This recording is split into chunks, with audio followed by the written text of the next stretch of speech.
Em nome do Pai, do Filho e do Espírito Santo. Amém. Amados irmãos e irmãs, é com muita alegria que nós estamos aqui para juntos estudar e meditar o Evangelho que a Igreja nos apresenta para este domingo, que é o 24º domingo do tempo comum do ano B. O Evangelho deste domingo se encontra lá em Marcos 8, versículos de número 27 até o 35, que nos diz assim: Jesus partiu com seus discípulos para os povoados de Cesareia de Filipe. No caminho perguntou aos discípulos: quem dizem os homens que eu sou? Eles responderam: alguns dizem que és João Batista, outros que és Elias, outros ainda que és um dos profetas. Então ele perguntou: e vós, quem dizeis que eu sou? Pedro respondeu: tu és o Messias. Jesus proibiu-lhe severamente de falar a alguém a seu respeito. Em seguida começou a ensiná-los, dizendo que o Filho do Homem deveria sofrer muito, ser rejeitado pelos anciãos, pelos sumos sacerdotes e doutores da lei. Deveria ser morto e ressuscitar depois de 3 dias. Ele dizia isso abertamente. Então Pedro tomou Jesus à parte e começou a repreendê-lo. Jesus voltou-se, olhou para os discípulos e repreendeu a Pedro, dizendo: vai para longe de mim, Satanás. Tu não pensas como Deus e sim como os homens. Então chamou a multidão com seus discípulos e disse: se alguém me quer seguir, renuncie a si mesmo, tome a sua cruz e me siga. Por quem quiser salvar a minha vida vai perdê-la, mas quem perder a sua vida por causa de mim e do Evangelho vai salvá-la. Pessoal, me permitam dizer que é um dos evangelhos mais legais de comentar. Eu sei que já tem muito vídeo sobre ele aqui no canal, e eu sei que muita coisa do que eu vou falar aqui já falei outras vezes, mas eu vou falar mais uma vez, até mesmo porque tem gente que chega pela primeira vez nesse vídeo e a gente vai revisar cada passo. Eu vou dividir esse evangelho em 3 episódios. Episódio número 1, Jesus perguntando quem dizer os homens que eu sou. Episódio número 2, Jesus tendo uma discussão com Pedro.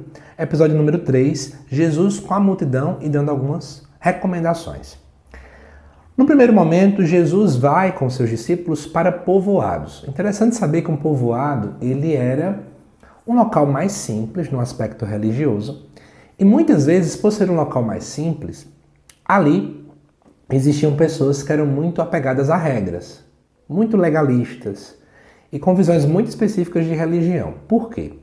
Como elas viviam afastadas de uma boa parte da população, então para elas parece que estar próxima de Deus significaria seguir regras. Então um povo muito assim.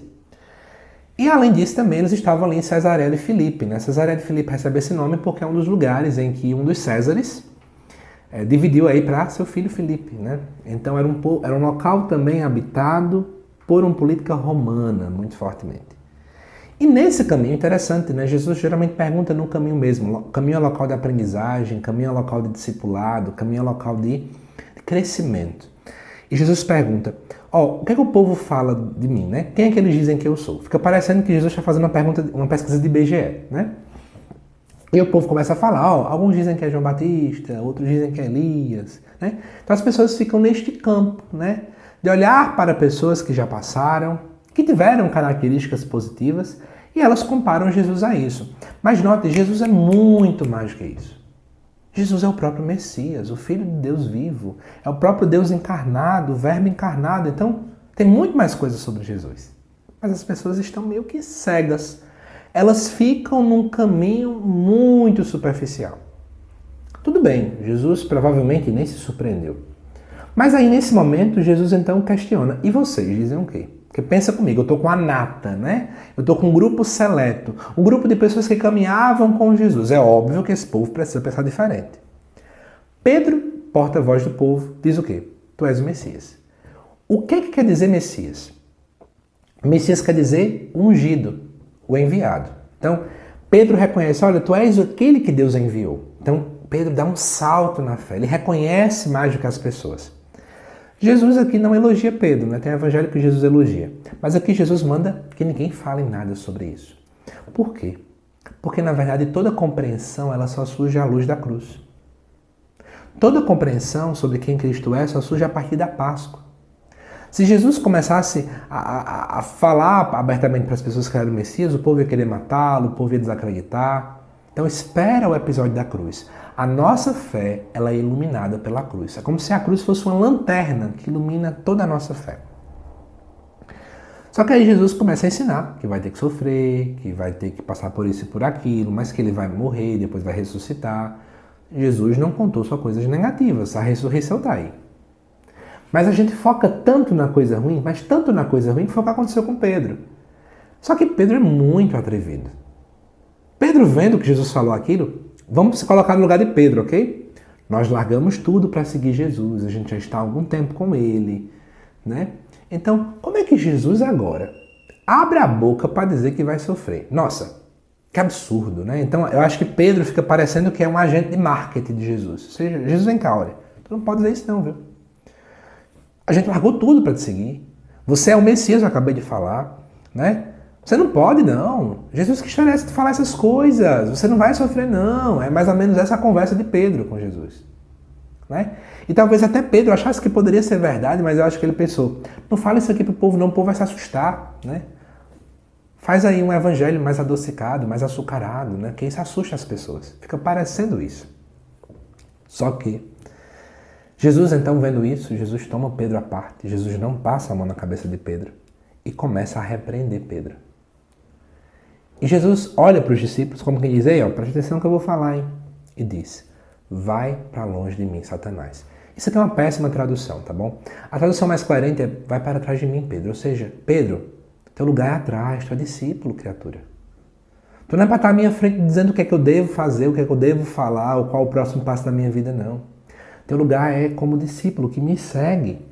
E Jesus chama Pedro de Satanás porque Satanás é aquele que divide, Satanás é aquele que mente, né? E aí, Jesus até mesmo diz para ele, você não pensa como Deus, mas sim como os homens. A mentalidade humana é a mentalidade que tem um medo da cruz, que não entende a oferta que é precisa ser feita.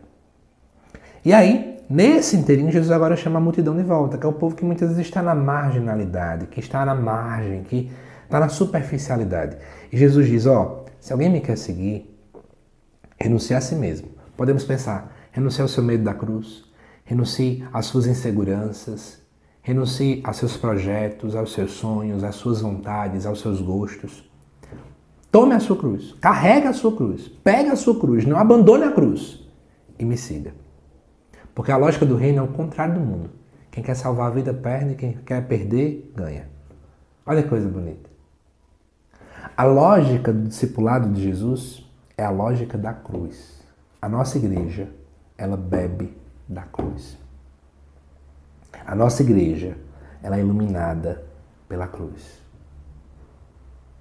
Eu quero convidar você a ter essa mentalidade muito aberta na tua mente. Muito aberta.